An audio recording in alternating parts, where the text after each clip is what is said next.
A rusty cage sat forgotten on a snowy city sidewalk. A handwritten sign above it read, "For sale."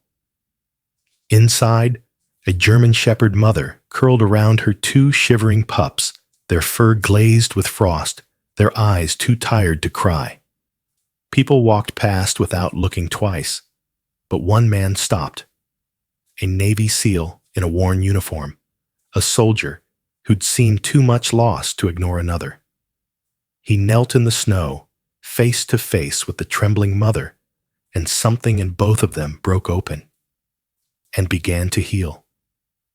What happened next will melt your heart and remind you that kindness is never for sale. Before we begin, tell me, where are you watching from? Drop your country in the comments below. Winter mornings in New York had a strange kind of beauty, harsh, brittle, and fragile all at once. The snow that had fallen overnight still clung to rooftops and awnings, softening the hard edges of the city. Steam rose from the street vents, curling into the gray air, and the sound of distant traffic echoed like a heartbeat beneath the cold. Fifth Avenue was already alive with motion, the click of heels, the rhythm of hurried boots, the shuffle of a city that had no time to look down. Ethan Walker walked with no particular destination. He moved like a man accustomed to long roads and silence, tall, broad-shouldered, built from years of endurance rather than ease.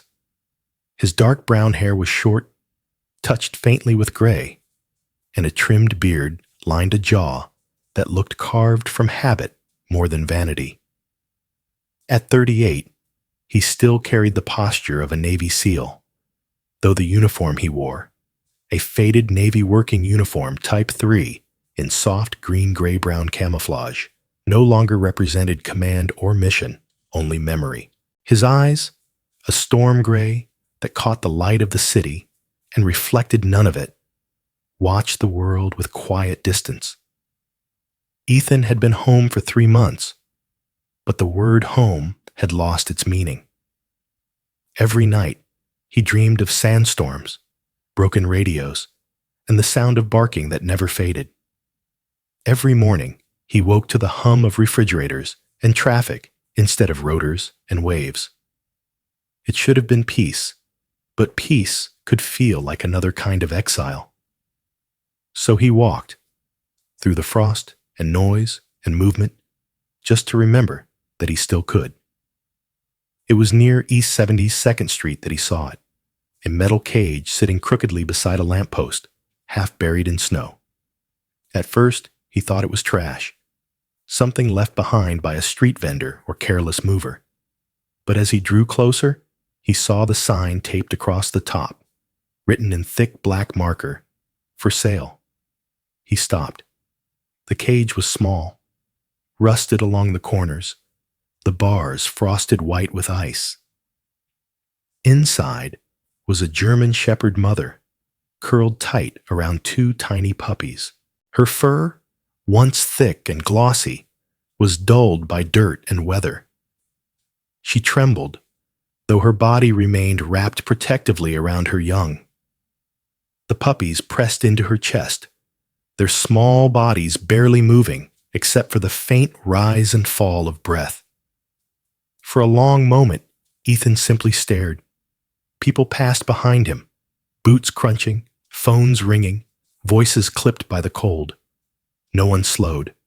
No one looked. The city flowed around the small cage as though it were invisible. A woman in a long red coat muttered, "Poor thing," but didn't stop. Ethan felt a hollow ache in his chest. It wasn't anger, not yet, just recognition. He had seen that look before. A living creature waiting for help that never came. It was the same expression he'd seen on the faces of stray dogs on deployment. The same one in the mirror after the funerals of friends. He crouched beside the cage, the movement natural, precise. The dog stiffened, ears twitching, body coiled to protect. Ethan kept his hands visible and his tone calm. "Hey there," he murmured, his voice low and steady. "Easy. It's all right." The mother's eyes lifted to meet his.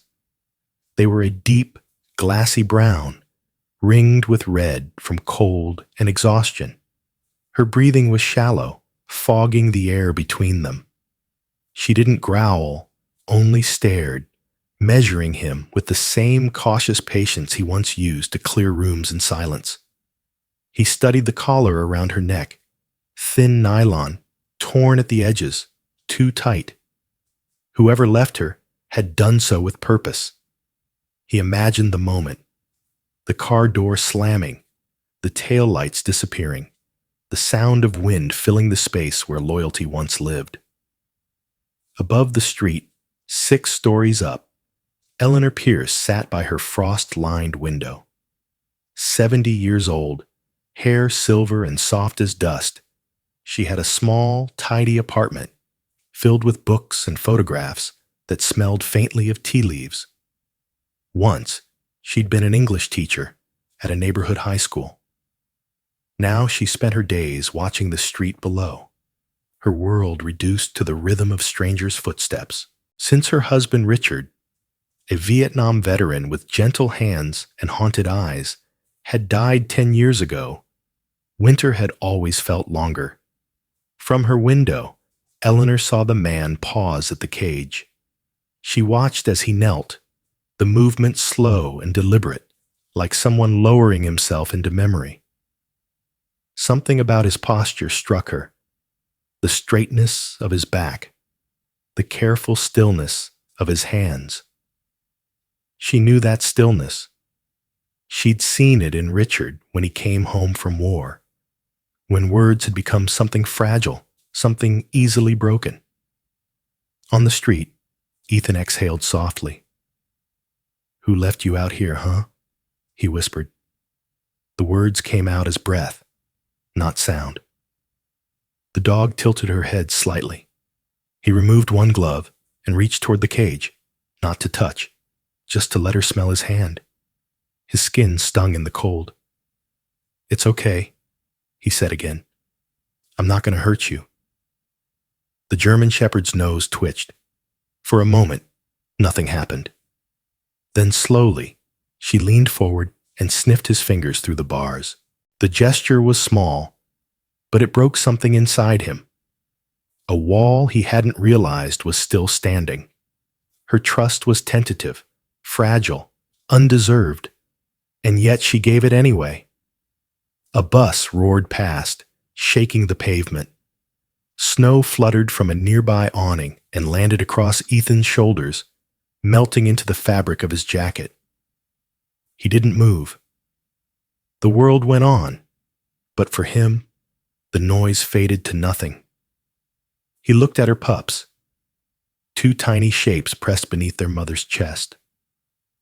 One whimpered softly, the sound barely audible above the city's hum. The mother nudged it with her muzzle, a quiet, instinctive motion. Ethan's throat tightened. Above, Eleanor leaned closer to the window, her breath fogging the glass.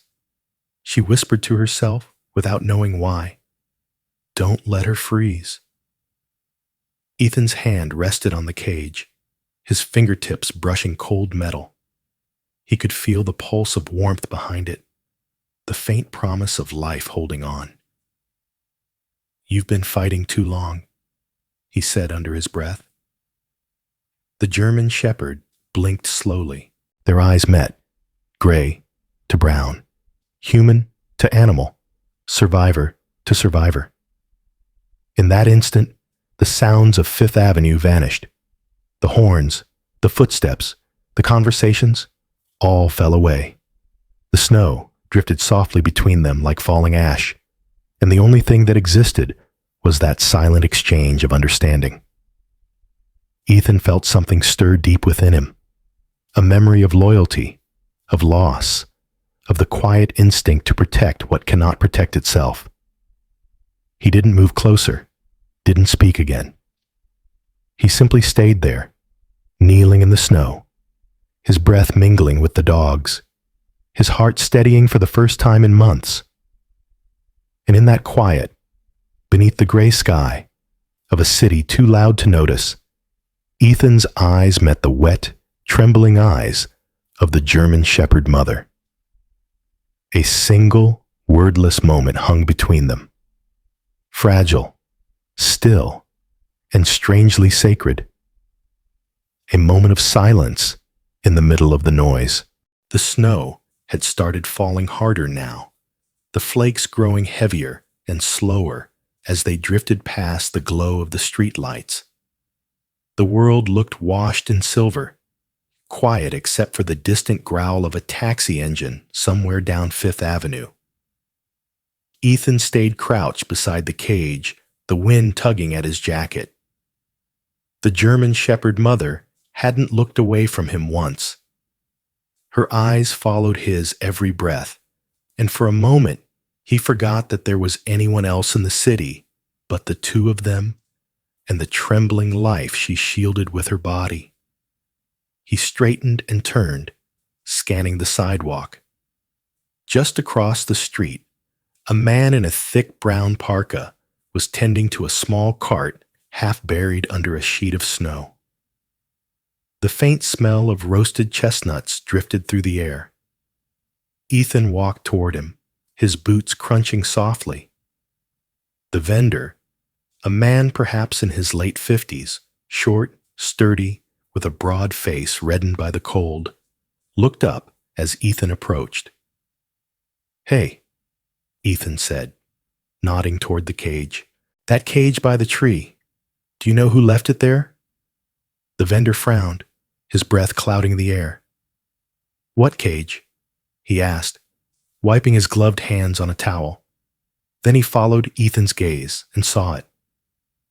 "Ah, that thing's been there since morning, maybe earlier. I figured somebody'd come back for it, but no one did." His voice carried the indifference of a man who'd seen too much of the city to be surprised by its cruelty. "You didn't see anyone with the dogs?" The man shook his head. "No, just people passing by. Most don't even look." He shrugged and turned back to his cart.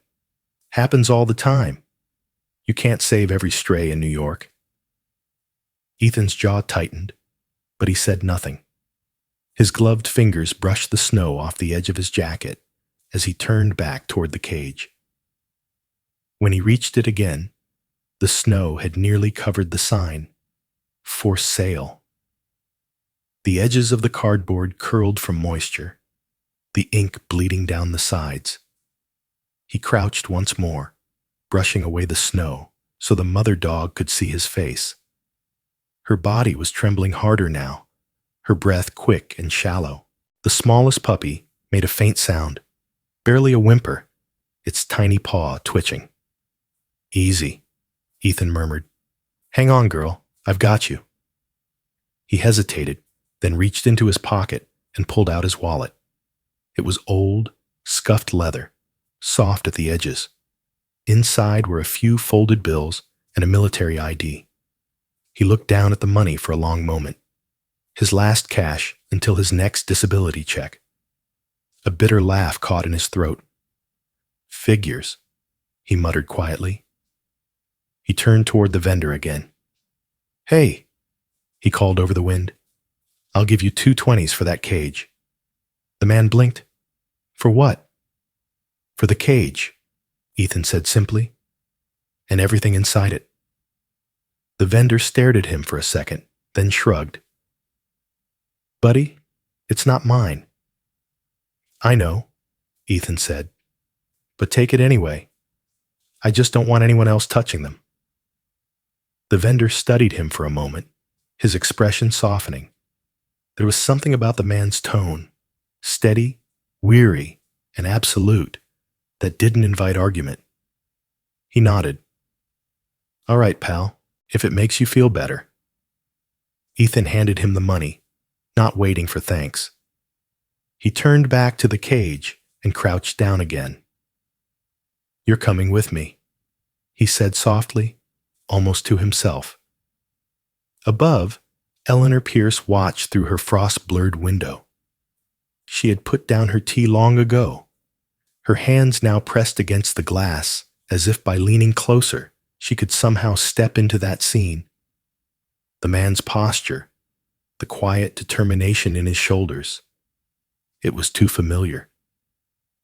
Her late husband, Richard, used to stand that same way whenever he decided something his heart couldn't let go. He had been a kind man, quiet but strong, who once brought home a limping dog from the Bronx and spent a week sleeping beside it on the kitchen floor until it trusted him. Watching the stranger below, Eleanor felt that same ache in her chest, the one that always came when memory and the present began to blur. On the street, Ethan gripped the cage handle. It was heavier than it looked, the metal stiff with ice. The mother dog lifted her head as the cage shifted, her body curling tighter around her puppies in alarm. "It's all right," Ethan said, voice firm but gentle. "You're safe now." He carried the cage carefully toward the curb, boots sinking into the snow. His truck was parked half a block away, an old blue pickup with salt-streaked doors and a cracked windshield. Every step left deep prints in the snow, filled instantly by the falling flakes. As he walked, a woman stepped out of a nearby cafe holding a steaming cup of coffee. She was in her 30s, tall and neatly dressed, with dark hair tucked under a knit hat. Her name, though Ethan wouldn't learn it until later, was Sarah Ling, the cafe's owner. She had kind eyes, but a guarded expression, the look of someone who had built her life around control after years of chaos. Her father had been a doctor who volunteered in hurricane zones, and she had inherited both his compassion and his stubbornness. She froze for a moment when she saw the man carrying the cage. "Oh my God," she said, stepping closer. "Are those puppies? In this weather?" Ethan nodded. "Yeah." "Where did you—" She stopped when she saw his face. Calm, distant, the kind of expression that didn't invite conversation. "Do you need help?" He hesitated. "No, ma'am. I've got them."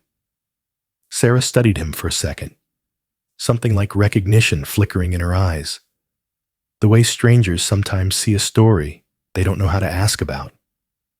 She nodded. "I'll get some blankets," she said quickly, and disappeared back inside. When she returned, she carried 2 thick wool blankets and a paper cup. "Here," she said, handing them over. "For them.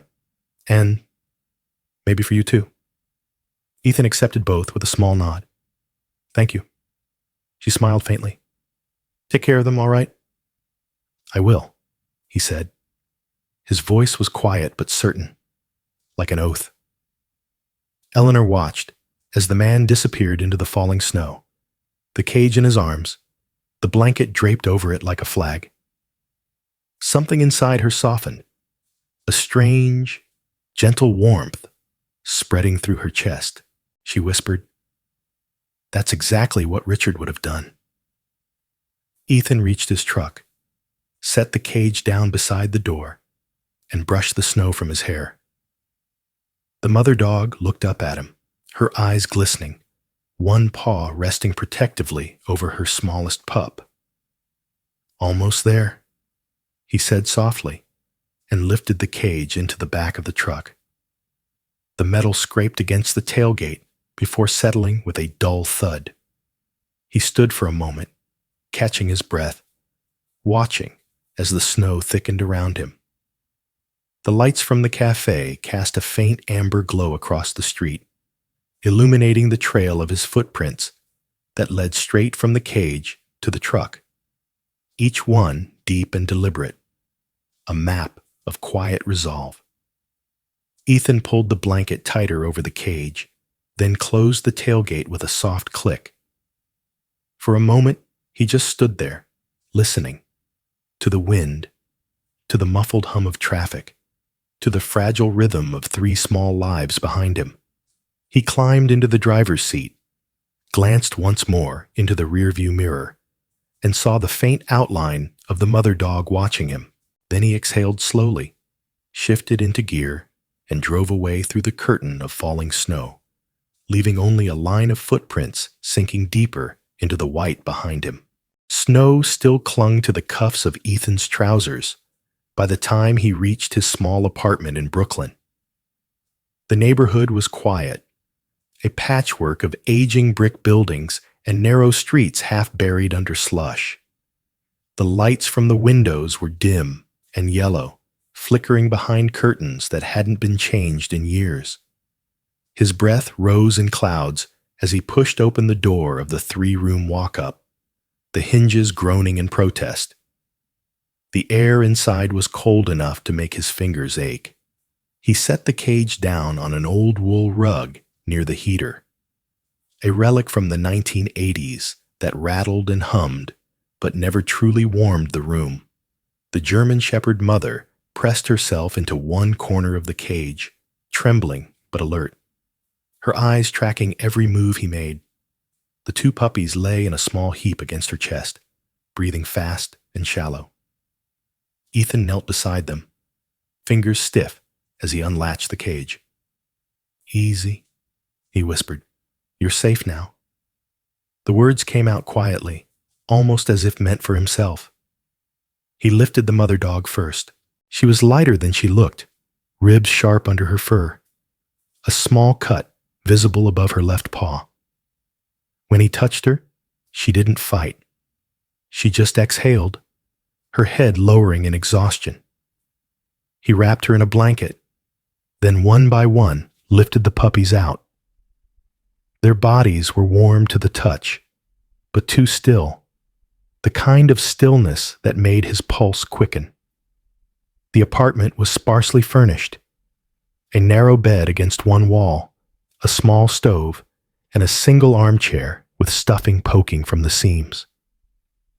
The only decoration was a wooden cross that hung crookedly above the door, and a photograph of Ethan and his old SEAL team. 6 men, standing in desert light, smiles caught somewhere between pride and fatigue. He had avoided looking at that picture for months. Tonight, it felt like another life entirely. He filled a pot with water, his movements automatic, and set it on the stove. The faint hiss of the flame broke the silence. He found a half-empty bag of rice and a tin of canned ham, the closest thing to a meal he could offer. The scent of it began to fill the air, mild and comforting. Behind him, the dog stirred. The German Shepherd mother stood unsteadily, her tail low but moving faintly. Ethan could see that she was still young, perhaps 3 years old, no more. Her fur, now drying near the heater, revealed a rich pattern of black and tan, though dull from neglect. Her eyes followed him wherever he went, wary but softening. "You're tougher than you look," he murmured, crouching beside her again. He reached out, palm open. She sniffed his hand, and then, after a long pause, pressed her nose gently into his wrist. The gesture sent a faint warmth through him that had nothing to do with the heater. He checked her paw and cleaned the wound with a damp cloth. "You'll be fine," he said, almost smiling. "You made it this far." When the rice porridge was ready, he poured a small bowl and mashed some meat into it, setting it down near them. The mother dog hesitated only a moment before eating, slowly and neatly. Then when she was done, she nudged the bowl toward her puppies. The smaller one, barely half the size of its sibling, crawled clumsily forward and began to lap at the food. Ethan felt his throat tighten. He sat back on the floor, watching them. For the first time in a long while, the silence didn't feel oppressive. It felt full.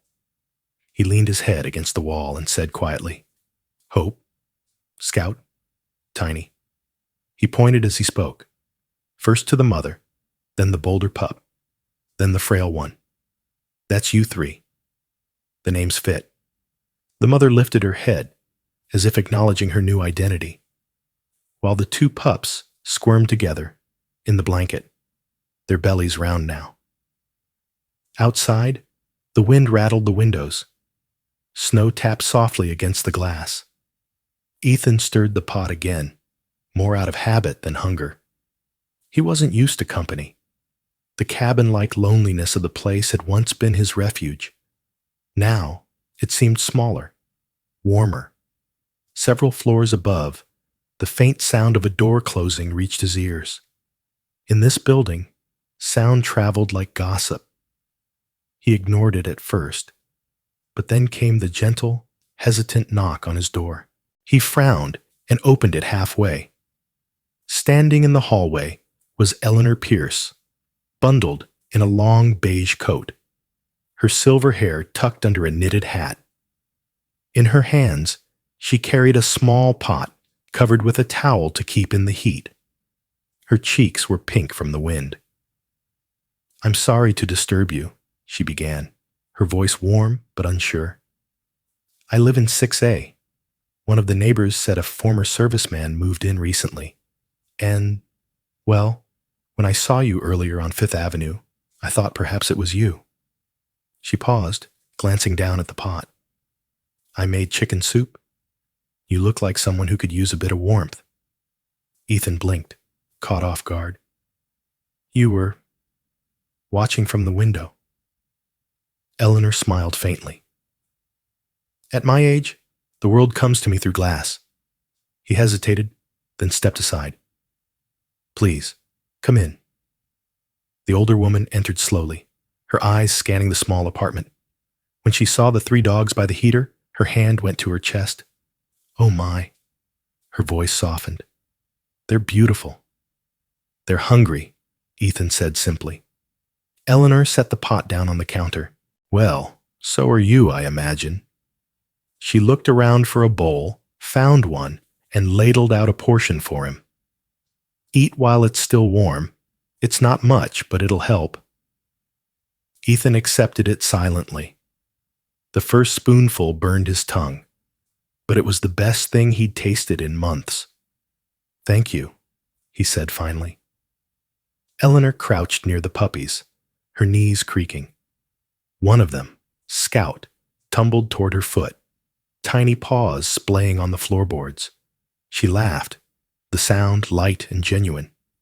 "Hello there," she said, lifting the pup gently. "You're quite the explorer, aren't you?" The mother dog watched, but didn't move. Her ears flicked once, then relaxed. Eleanor's laughter faded into a smile. "I haven't heard myself laugh like that in a long time," she admitted. Ethan looked at her, at the deep lines on her face, at the eyes that still carried warmth despite the years. "You must have had dogs before," he said. "Oh yes," she nodded. "My husband and I had a retriever named Daisy. She lived to be 14. When he passed, I couldn't bring myself to have another. It felt like closing a chapter I wasn't ready to end." Ethan nodded slowly. "Maybe some chapters open themselves." She looked at him then, really looked, and saw what the city hadn't: the fatigue behind his stillness, the quiet ache in his posture. She didn't ask about it. Instead, she placed the puppy back beside its mother and said, "You're doing a good thing, Mr. Walker," he said. "Ethan Walker." "Well, Mr. Walker, if you need anything, extra blankets, food, I live just upstairs." "I'll remember that." As she stood, Hope, the mother dog, lifted her head and licked Eleanor's wrist. The older woman froze, then smiled again. "Thank you, dear," she whispered. "It's been a while since anyone trusted me that quickly." She turned toward the door, her scarf brushing against her cheek. Ethan walked her there, his usual reserve replaced by a quiet sincerity. "Thank you for the soup," he said. "Take care of them." she replied softly. "They're not the only ones who need saving." When the door closed behind her, Ethan stood for a moment in the stillness. The firelight from the stove flickered across the room, casting a soft glow on the dogs huddled together and on the bowl of half-eaten soup on the counter. He turned back toward the heater. Eleanor's laughter still lingered faintly in his ears, mixing with the soft crackle of warmth. He knelt by the dogs, adjusting the blanket around them, and for the first time since returning from the war, he realized something unfamiliar had settled into the room. It was peace. Fragile, quiet, but real. He looked toward the door, where Eleanor had just stood, then at the small family of dogs beside him. The firelight caught his expression, softening the edges of a man who'd forgotten how to smile. And when Hope rested her head on his knee, the faintest curve found his lips. The home, for once, didn't feel empty. It felt alive. The morning broke gray and thin over Brooklyn, the kind of pale winter light that looked like it had been strained through frost. Ethan stood outside the small veterinary clinic, tucked between a laundromat and a bakery, the faint smell of yeast and detergent mixing oddly in the air. He adjusted the hood of his worn navy jacket and glanced down at the 3 dogs waiting beside him. Hope sat obediently, her posture straight but cautious, her eyes following every passerby. Scout sniffed the snow-covered sidewalk with curiosity, his small tail wagging with bursts of bravery, while Tiny shivered beneath the wool blanket wrapped around him, his small body pressing against his mother's leg. The sign above the door read Maple Grove Veterinary Care, its paint cracked by years of weather. A bell chimed when Ethan pushed the door open. The warmth inside hit him like a wave, clean, bright, and faintly smelling of antiseptic. A woman behind the counter looked up with a welcoming smile. She appeared to be in her late 20s, with chestnut brown hair tied into a messy ponytail, freckles across a fair complexion, and a pair of clear, intelligent green eyes. Her name tag read Dr. Marissa Lane. "Good morning," she said, setting aside a clipboard. "How can we help you today?" Ethan nodded slightly. "I found them 2 nights ago, the mother and her pups. They were left in a cage on 5th Avenue. The warmth in Marissa's smile faltered, replaced by a shadow of concern.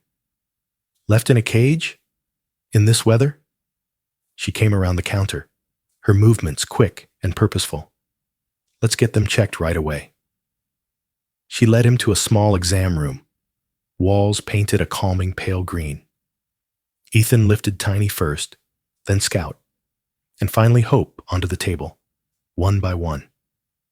The mother dog's gaze stayed locked on him, anxious, her ears twitching. "It's all right," Ethan murmured, keeping one hand on her back. Dr. Lane worked efficiently, her tone gentle as she examined each dog.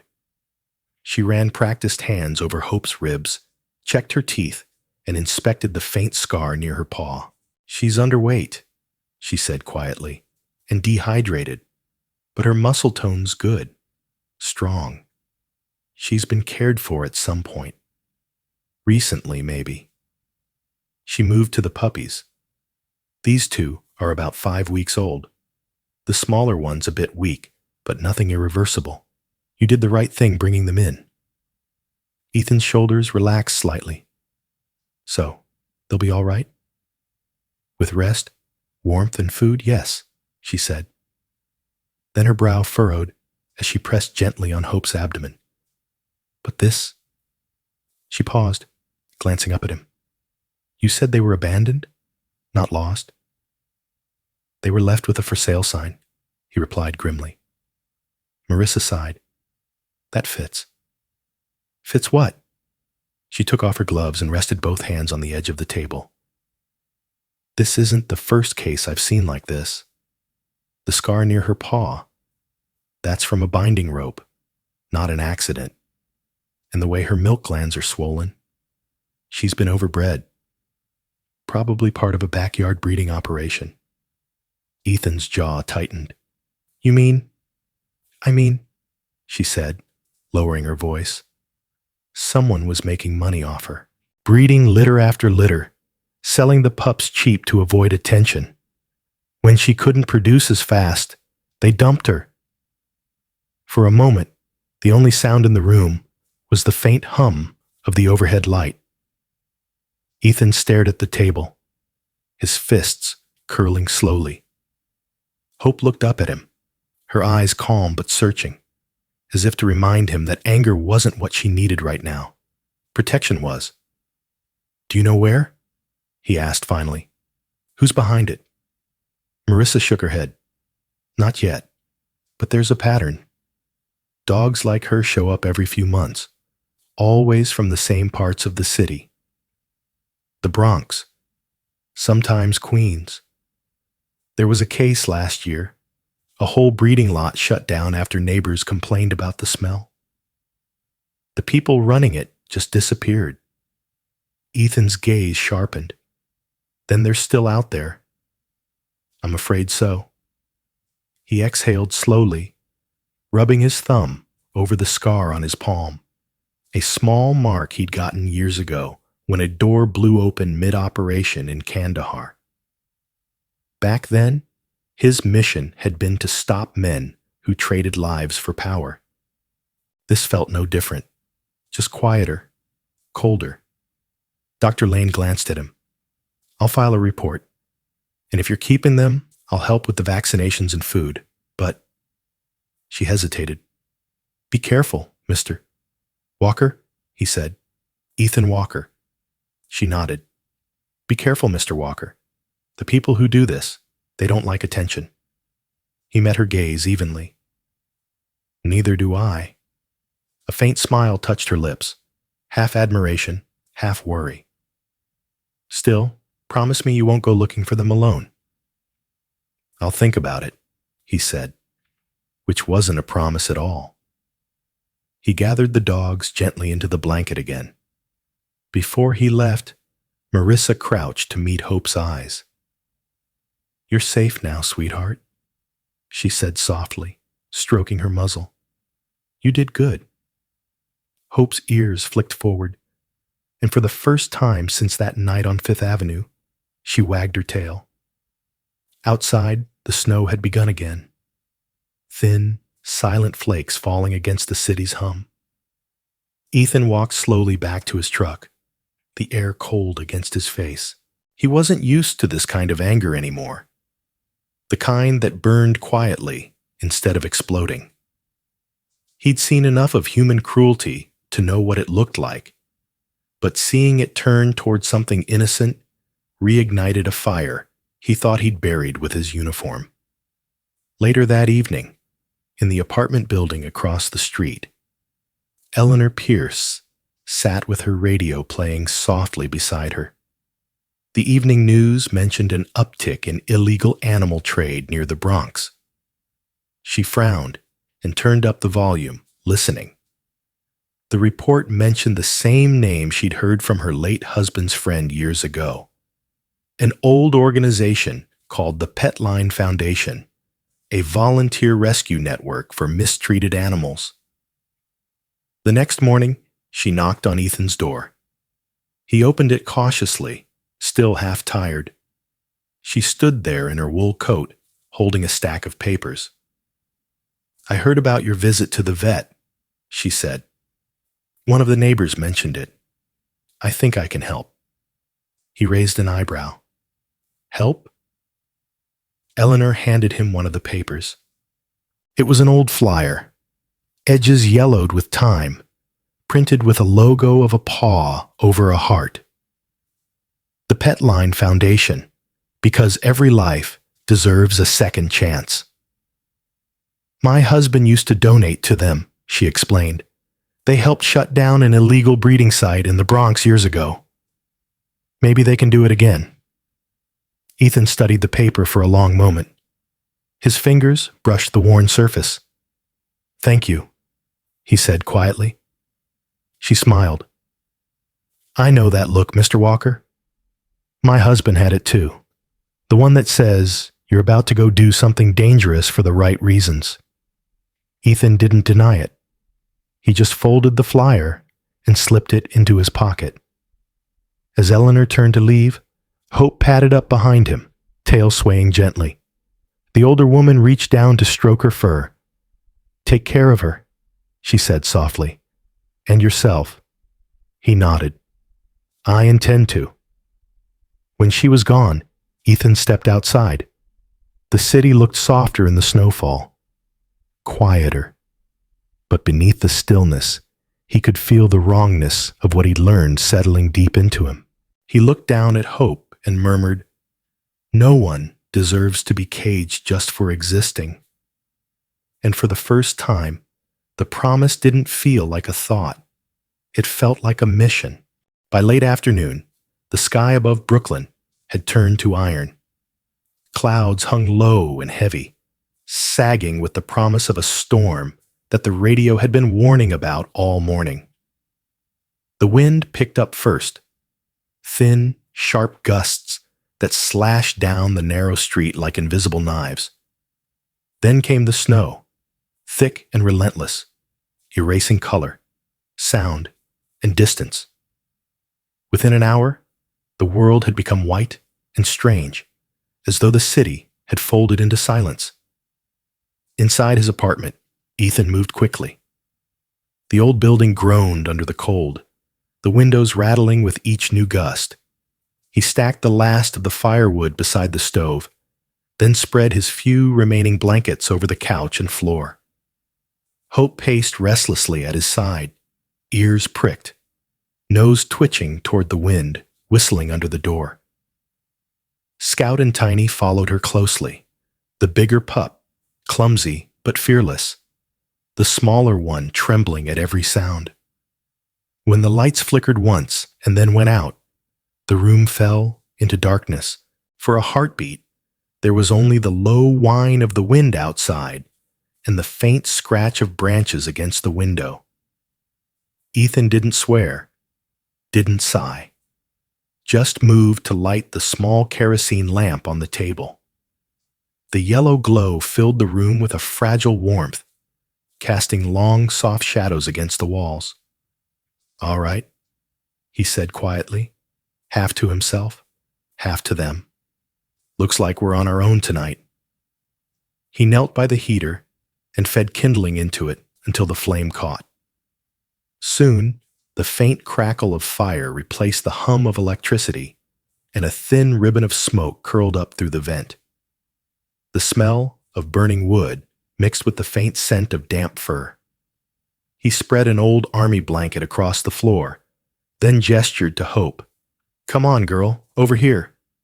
She obeyed, moving with that wary grace that seemed bred into her bones. Her ribs still showed faintly through her fur, but she held herself with quiet dignity.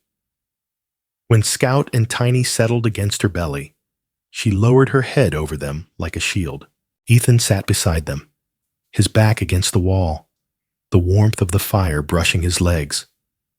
For a while, no one moved. Outside, the storm grew louder, a steady roar that swallowed every other sound. Snow piled against the window in uneven ridges, muffling the city's heartbeat. Ethan listened to the rhythm of breathing beside him, the slow, steady pulse of life. Hope's breath was deeper now, calmer, while the pup's tiny chests rose and fell in sync. He closed his eyes. It was a sound he hadn't realized he'd missed, the simple certainty of something alive and safe. Hours passed. The clock on the wall had stopped ticking. The temperature dropped again, and Ethan could see his breath in thin wisps of white. He reached for another blanket, pulled it around his shoulders, and lay down beside the dogs. Hope shifted closer, her warmth pressing against his arm. He remembered the desert again, the endless nights when cold settled into his bones, when the only comfort was the weight of his rifle beside him and the sound of someone breathing in the next cot. But this was different. There was no mission, no enemy, no noise of distant mortar fire, just stillness, just warmth. He was drifting towards sleep when a soft knock sounded on the door. 3 gentle taps, then silence. He frowned, sat up, and crossed the room. When he opened the door, a rush of snow blew in, followed by a faint yellow glow. Standing there in the hall was Eleanor Pierce, wrapped in a thick wool coat and holding an old oil lantern. Her hair was tucked beneath a knitted cap, snowflakes clinging to the strands that had escaped. In her other hand, she carried a small basket. "I saw your lights go out," she said, her voice trembling slightly from the cold. "The whole block's out. I thought I'd check in on you." Ethan blinked. "You walked over here? In this?" "I've seen worse," she said, with a faint smile. "Besides, I didn't come empty-handed." She lifted the basket. "Soup and bread, still warm." He stepped aside immediately. "Come in before you freeze." She entered carefully, setting the lantern on the table. Its light mingled with the glow of his own lamp, turning the room gold. She looked around and smiled softly when she saw the dogs huddled by the fire. My goodness, they look like they've found paradise. "Better than a cage," Ethan said. Eleanor removed her gloves and rubbed her hands together. "So this is what your generation calls roughing it." Her tone was teasing, but kind. Ethan smirked faintly. "We've had worse setups in the field." "I imagine," she said, "but at least now you've got better company." Hope lifted her head as Eleanor approached, tail thumping softly against the floor. Scout barked once, a quick, uncertain sound, but stopped when Ethan raised a hand. Eleanor crouched down, her knees popping audibly. "Hello there," she said gently. "You must be the brave one." She reached out slowly, letting Hope sniff her fingers before giving her a gentle scratch behind the ear. "And these two," she said, smiling as the puppies stirred, "are your little miracles." "They've earned their names," Ethan said. "Hope, Scout, and Tiny. They suit them." For a while, they talked in low voices, sharing soup from the same pot. The warmth from the fire deepened, the small space filled with the faint sound of wind and crackling wood. Eleanor told him about the winter she and her husband had spent without power back in 1978, how they'd played cards by candlelight and made jokes to keep from worrying. She laughed at the memory, and the sound lit something inside the room, something brighter than fire. "You know," she said after a pause, "you remind me of him sometimes. My Richard. He had that same look in his eyes when he brought home that stray retriever all those years ago. Like he needed to save something in order to keep himself from breaking." Ethan didn't answer right away. He stared into the fire, its light flickering across the hard lines of his face. "Maybe he did," he said finally. "Maybe that's what we all do. Try to save something small when we can't fix the big things." Eleanor nodded slowly. "And sometimes," she said, "the small things save us instead." The wind howled outside, shaking the window frames. The lamp flame danced wildly for a moment before steadying again. Hope stretched, pressing her nose against Ethan's arm. He looked down, smiling faintly. "Yeah," he murmured. "Maybe they do." Eleanor watched him quietly, her expression soft. "You're not alone anymore, you know." He glanced up at her, caught off guard. "I mean it," she continued. "This building, it's old, but it's full of people who care. You should let them." "I'll try," he said, though his voice sounded uncertain even to himself. "That's all any of us can do." They fell into a comfortable silence. The fire crackled. Snow beat softly against the window. Scout yawned, curling into his mother's belly, and Tiny's tiny paw rested against Ethan's knee. Eleanor leaned back in her chair, lantern light painting gold across her face. It was the kind of silence that didn't feel empty anymore. It felt shared, earned. The storm outside raged for hours, the wind battering against brick and glass, but inside, warmth gathered like breath.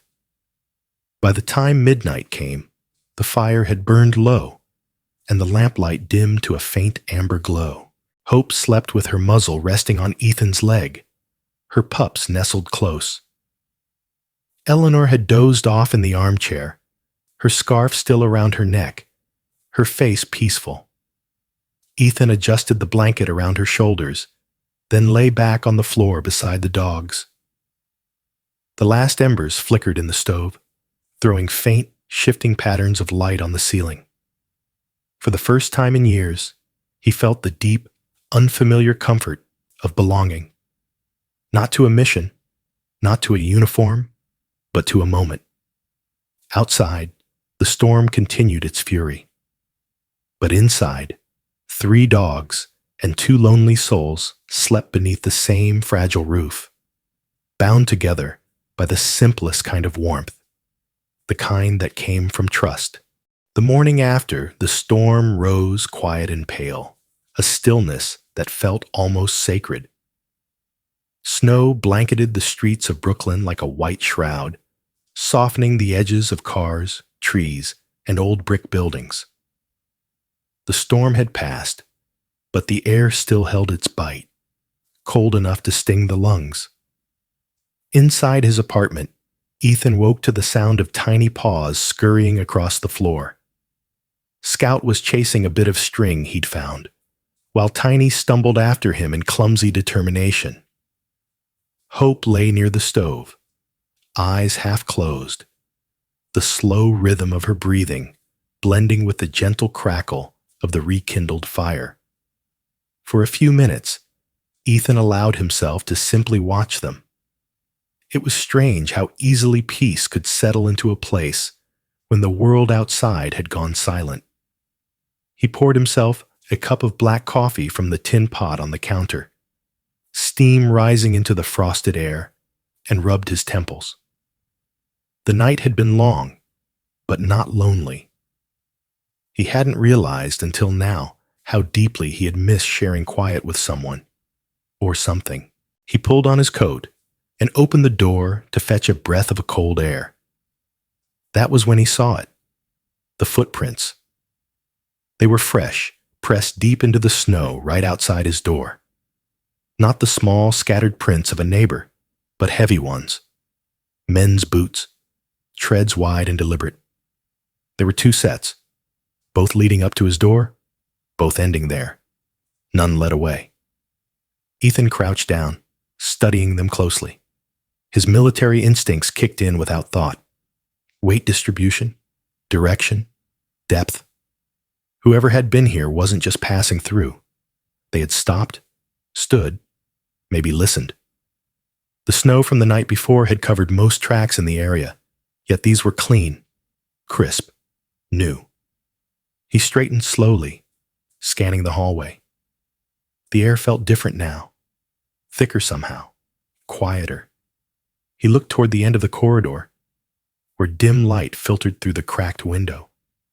Nothing moved, but something in his chest tightened, a familiar tension he hadn't felt since deployment. When he closed the door again, Hope had risen to her feet, tail low, hackles slightly raised. She looked at him, then at the door, and let out a single low growl, soft but certain. "Yeah," Ethan muttered. "I saw them too." He crossed the room and drew the curtains halfway. For the first time since he'd brought them home, the apartment didn't feel like a refuge. It felt exposed. After a moment of thought, he picked up his phone and scrolled through his contacts. He'd added the local police station number the week before, after Dr. Lane had warned him about the illegal breeders. He hesitated only a second before dialing. "Brooklyn, 75th Precinct.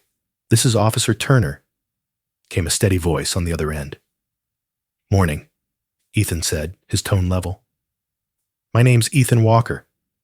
I think someone came by my apartment last night. I'm fostering a few dogs that might have been part of an animal trafficking case." There was a pause. Then, "Did you see anyone?" "No," he said. "But I've got boot prints outside my door. 2 sets. Deep ones. Fresh." "Address?" He gave it, and the officer promised to send someone for a report. Still, Ethan could tell from the tone, calm but uninterested, that this was routine to them, another small incident in a city full of noise. When the call ended, he stood still, staring at the phone. His instincts told him this wasn't random. Someone knew where he lived. He turned toward Hope, who was watching him carefully, her dark eyes reflecting the dim morning light. "They're not taking you back," he said quietly. "Not now.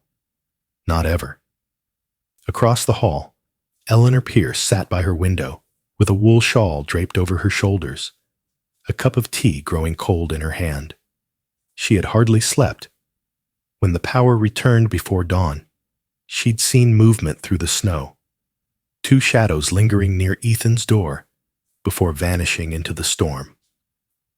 She hadn't wanted to believe it was anything sinister, but the image clung to her. Now, as she looked toward the faint light coming from his window, she felt the unease growing stronger. By mid-morning, she gathered her courage, put on her coat, and made her way down the hall. Her steps were careful, her hand steady on the rail. When Ethan opened the door, she saw the tightness in his expression before he spoke a word. "You saw them too, didn't you?" he asked softly. Eleanor hesitated, her face pale. Yes. Last night, during the storm. I thought it was just paranoia. 2 men, I think. They were standing right where you are now." He nodded, jaw clenching. "You should have called me." "I didn't want to wake you," she said quietly, guilt flickering across her face. "And maybe I wanted to believe it wasn't real.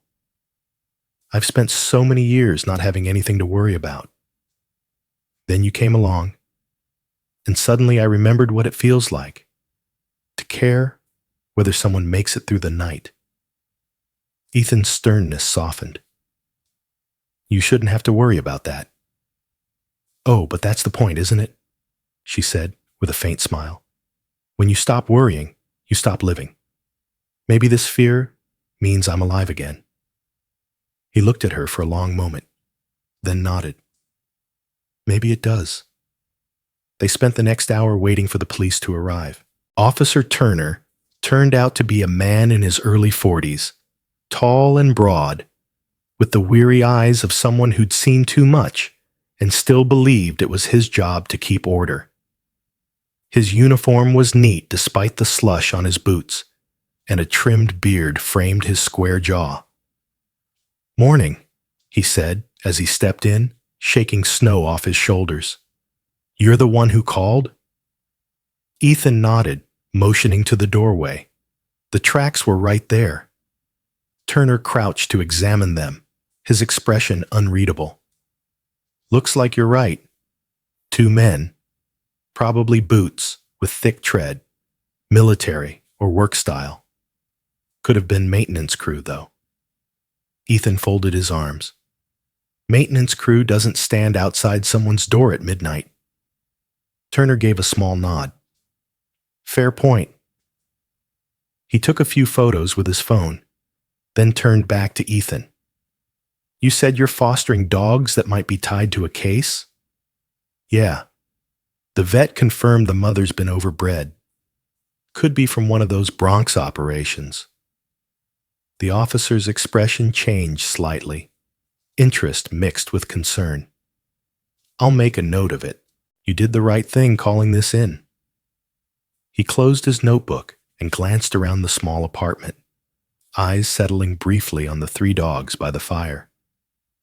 "Cute bunch," he said softly.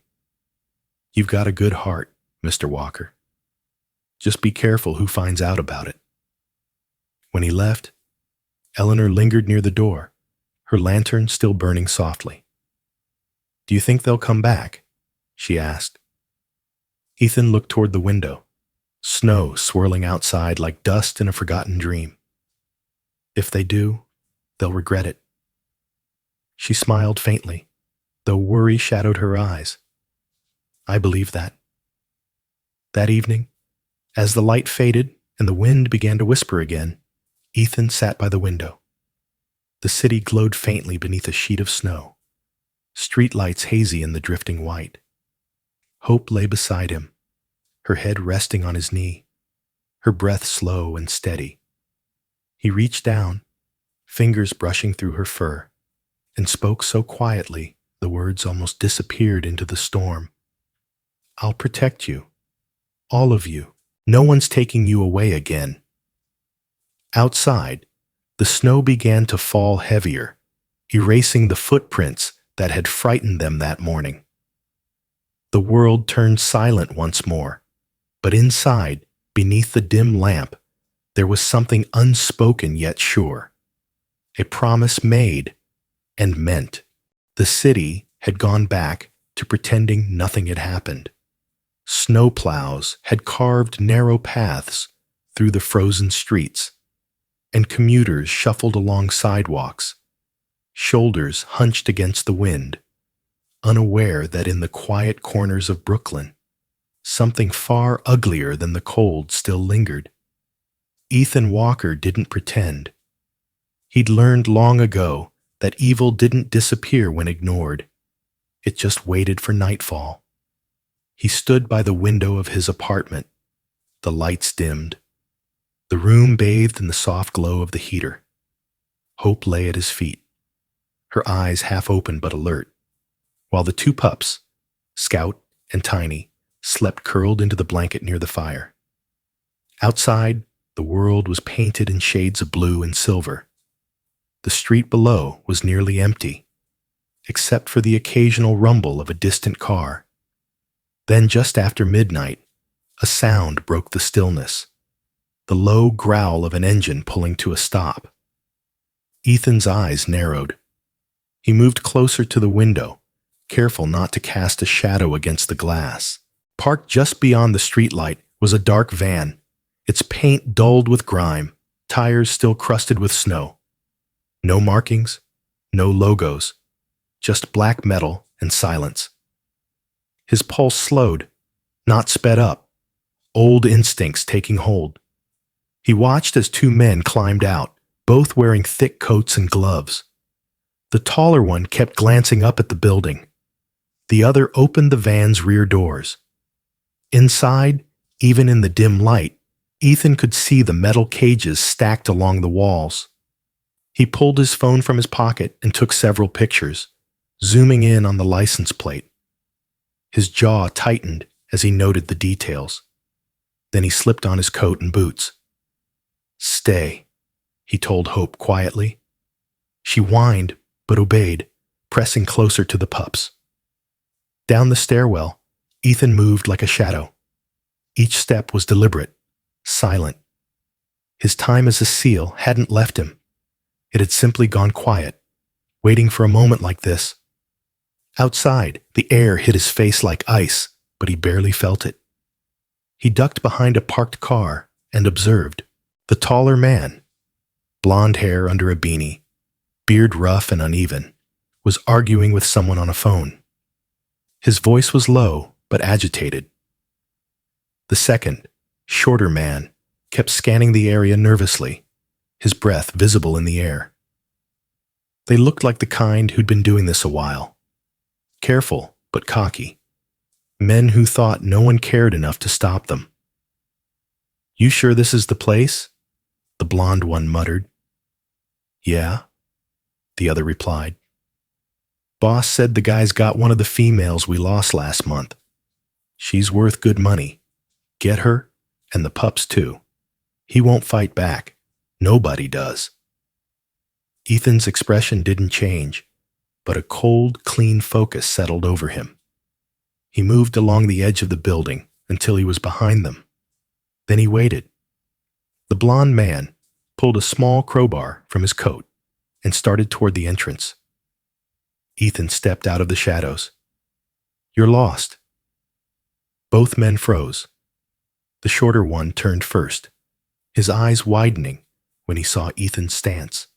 Calm, balanced, unmoving. There was something in the man's bearing that didn't belong to a civilian. "Who the hell are you?" the blond one demanded.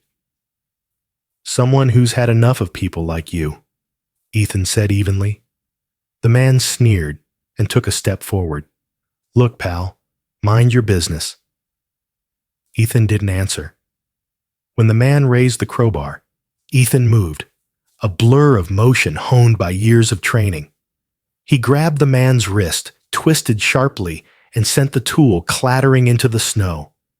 The second man lunged, but Ethan turned, using his momentum against him, sending him sprawling to the ground with a heavy thud. The blond man staggered back, clutching his wrist. "You're dead, man," he spat, reaching for something in his pocket. Ethan kicked forward, striking the man's arm. A knife skidded across the pavement. He pinned him against the van. "You don't get to hurt anything again," Ethan said quietly, his breath steady despite the adrenaline. "Not her. Not anyone." At that moment, flashing blue lights swept across the street. Officer Turner stepped out of his cruiser, gun drawn, his voice firm. "NYPD, hands where I can see them." The shorter man tried to bolt, but Turner was faster, slamming him against the hood. The blonde raised his hands, cursing under his breath. Within seconds, the scene was surrounded. Another patrol car pulled up, headlights cutting through the snow. "Walker," Turner called, recognition flashing across his face. "You again." Ethan exhaled slowly. "Told you they'd come back." Turner holstered his weapon and signaled his partner to cuff the suspects. "Looks like you were right. You got pictures?" Ethan nodded, handing over his phone. "License plate, faces, cages, everything." "Good," Turner said. "We'll tie this to the Bronx case. You might have just given us enough to shut down the whole ring." Ethan stepped back, watching as the men were loaded into the cruiser, their curses muffled by the wind. When Turner approached again, his expression softened. "You know," he said, "most people would have stayed upstairs and called it in." "Most people don't owe the world this much," Ethan replied. Turner nodded once. "You did good tonight." Then, glancing toward the van, he added, "We'll get the rest of the dogs out. Some of them look bad, but they'll make it. People like you. Make sure they do." When the sirens faded into the distance, silence returned. Thicker now, but peaceful. Snow began to fall again, thin flakes drifting down like ash. Ethan stood for a long moment, the adrenaline fading, replaced by a quiet ache in his chest. Across the street, a curtain fluttered. In the soft light of her apartment, Eleanor Pierce stood by her window, one hand over her mouth. She'd seen it all. The fight, the arrests, the flashing lights cutting through the night. Her eyes shone with tears she didn't bother to hide. For years, she had watched the world grow colder, crueler. But tonight, as the last patrol car disappeared down the street, she felt something she hadn't felt since her husband's days in uniform. Faith. Faith that decency hadn't vanished. That courage still existed. She whispered, "He did it." And the words felt like a prayer. Later, Ethan climbed the stairs back to his apartment. His hands were red from the cold. his muscles heavy but calm. When he opened the door, Hope was waiting by the fire, her head lifting the instant he entered. The pup stirred and yawned. He knelt beside them, letting Hope press her muzzle against his hand. Her fur was warm beneath his palm, her eyes soft and knowing. "It's over," he murmured. "You're safe now." Scout barked once, a sharp, joyful sound, while Tiny tried to climb onto Ethan's leg, his small paws slipping on the floor.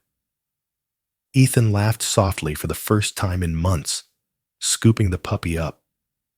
Behind him, the city stretched quiet and endless, the night air still cold. But inside, something had shifted. The darkness that had followed him home from war finally felt a little lighter. He sat by the fire, both pups cradled in his arms, Hope leaning against his knee. The snow outside fell thicker, blanketing the city once more. But for Ethan Walker, warmth had finally found its way back. Winter began to loosen its grip on the city. The snowbanks shrank into slush along the curbs. The sound of dripping water replaced the crunch of ice, and for the first time in months, sunlight poured through the gray. Yet for Ethan Walker, the season's true thaw had already come and gone. The night the black van was taken away, and with it, the shadow that had been following him since the day he brought Hope home. A week after the arrests, Ethan's name appeared in the Brooklyn Gazette. The article was small, tucked between pieces about local politics and a story about a lost cat found after 12 days. But the headline carried quietly across the city. Former Navy SEAL rescues abandoned dogs, helps expose animal trafficking ring. They had used a photograph the police had taken after the incident. Ethan standing beside Officer Turner near the van, snow falling around them, Hope peeking from behind his leg. The journalist, a woman named Linda Crow, had done her research. She'd even called to ask if he wanted to share a statement. He'd said no, only adding, "I didn't save them. They saved me." Still, people began leaving small tokens at his building entrance. Dog blankets, notes that read, "Thank you for caring," even a box of biscuits wrapped in red ribbon. Ethan didn't seek attention, but the kindness warmed something quiet in him. The world, he realized, still noticed when someone did good. It just needed reminding. He spent most of his days at home now, working on repairs around the building for the landlord, who refused to take rent for the month as thanks for what Ethan had done. Hope's paw had healed nicely, her fur regaining its sheen under proper food and rest. Scout had grown mischievous, always finding new things to chew. Shoelaces, wooden chair legs, even Eleanor's scarf one morning.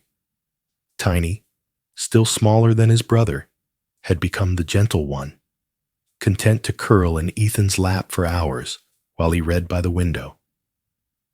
It wasn't long before he made the decision official. He signed the adoption papers at Maple Grove Veterinary Clinic, where Dr. Marissa Lane beamed with pride as she handed him the forms. They couldn't have found a better home, she told him. Her eyes lingered on Hope and the pups before meeting his again. "You know, Mr. Walker, animals always find the people who need them most." He smiled faintly. Then they did their job. That evening, he stopped by Eleanor Pierce's apartment with the news. She was sitting in her armchair, wrapped in a maroon shawl, reading an old copy of Little Women. When he told her he had adopted all 3 dogs, her face lit up like a lantern. "I knew you would," she said. "Men like you can't just save something and walk away. You need to see it live." Ethan chuckled softly. "You sound like my commanding officer." She grinned. Then he must have been a wise man. A few weeks later, When spring's first sunlight reached the frozen trees, Eleanor surprised him again. She had sold her larger apartment across town and moved into a smaller one just 2 floors below his. "It's silly for an old woman to live alone when there's a kettle waiting upstairs," she said simply when he asked why. From that day, the evenings followed a gentle rhythm. Around 4 o'clock, Ethan would leash the dogs, Hope walking steady beside him, Scout tugging with youthful energy, Tiny trotting close to his boots. And together, they would stroll through Prospect Park. The same park where the story had begun. The air there still carried the faint hum of winter, the grass damp beneath patches of snow. But life had returned. Families played, children laughed, and sometimes strangers stopped to pet the dogs and say, "You're the man from the paper, aren't you?" Ethan would only smile and nod. At home, Eleanor would join him for tea around dusk. She'd bring fresh scones from the bakery downstairs, while he brewed the strong black tea she claimed reminded her of her husband. Their conversations drifted from the past to the present, stories of her teaching years and his deployments, tales that began in deserts and ended in quiet corners of Brooklyn. Hope would rest near the window, keeping watch over the city like a sentry who finally knew she was safe.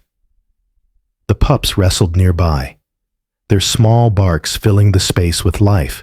More than once, Eleanor found herself laughing so hard she had to wipe her eyes. "I never thought I'd hear laughter echo in these halls again," she said one evening. "That's what happens when you share your home," Ethan replied. "It gives the walls a heartbeat." She looked at him thoughtfully. "You sound like a man who's found his peace."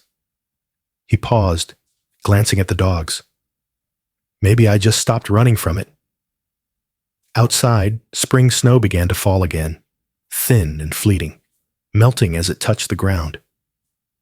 The city glowed under the street lamps, soft and alive. Ethan stood by the window, hands resting on the frame, his reflection faint in the glass. The man who stared back no longer looked haunted. The lines on his face were still there, but they carried something new: acceptance. On the wall behind him hung a small wooden frame. Inside it, pressed under glass, was the faded "for sale" sign he had taken from the cage months ago. The ink had blurred from moisture, the cardboard rough and torn at the edges, yet it stood there now, between photos of Hope and her puppies, a quiet reminder of everything he'd fought for. One evening, Eleanor came up with her camera, a small vintage Polaroid that had belonged to her husband. "We should take a picture," she said, "something to prove that happy endings aren't just for books." He laughed, agreeing reluctantly. She positioned him by the window, the fading light framing his shoulders. Ethan wore his old navy jacket, the fabric faded but neat. Hope sat beside him, her head high, the 2 pups curled at his boots. Eleanor stood just behind them, her hand resting gently on the doorframe, smiling softly. The camera clicked. When the photo printed, Eleanor shook it gently, waiting for the image to appear. Slowly, colors emerged: the soft glow of dusk, the warm tones of the fire, the reflection of peace. She handed it to Ethan. "There," she said, "that's what home looks like." He looked down at it for a long time, then smiled. For the first time since leaving the Navy, he felt like he'd arrived somewhere he didn't have to leave. Not a mission, not a place to recover, but a life. The dogs slept soundly that night. Eleanor hummed an old tune in the kitchen as she brewed tea, and Ethan, sitting beside the fire, reached out to touch the old "for sale" sign one more time. Its rough edges bit softly against his fingers, but the words it once carried no longer meant loss. They meant belonging. Sometimes, miracles don't arrive with thunder or light. They come quietly, in the shape of a wounded dog, a stranger's kindness, or a moment when the heart remembers how to care again. Ethan didn't set out to find a miracle, but one found him, just as grace often finds those who stop long enough to listen. Maybe that's what faith truly is, the belief that love still moves through the world, even when it hides beneath the cold. If you believe that compassion is never wasted, that every act of kindness ripples farther than we can see, share this story with someone who needs hope today. Leave a comment below. Tell us where you're watching from, and subscribe to our channel to keep these miracles alive. May God bless you and every soul that still chooses love over indifference.